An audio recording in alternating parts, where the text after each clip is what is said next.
Pemirsa, tangkap dua oknum debt collector. Polda Sulut tegaskan tidak ada perampasan kendaraan secara ilegal. Kepolisian daerah Sulawesi Utara akhirnya menindak tegas para oknum debt collector yang melakukan perampasan kendaraan secara ilegal tanpa putusan pengadilan.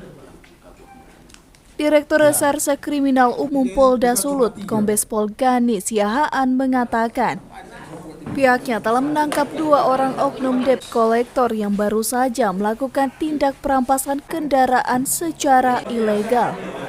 Terjadinya suatu tindak pidana perampasan kendaraan yang dilakukan oleh debt collector yang ada di Sulawesi Utara, yang mana kejadian itu terjadi pada hari Senin tanggal 27 Maret tahun 2023 sekitar pukul 8 malam waktu Indonesia Tengah,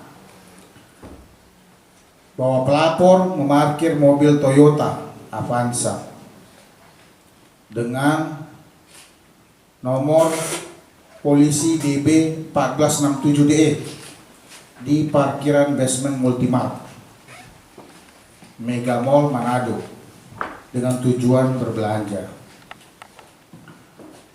Adapun pelapor dan sekaligus korban atas nama OR.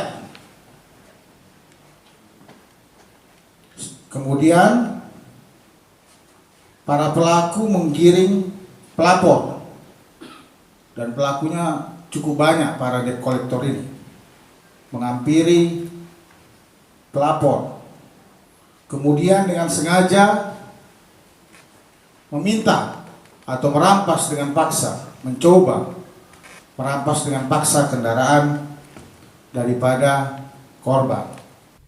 Kedua pelaku tersebut akan dikenakan pasal 368 KUHP, yaitu tentang perampasan dengan ancaman hukuman 12 tahun penjara. Eka Putra melaporkan untuk Kawanua TV.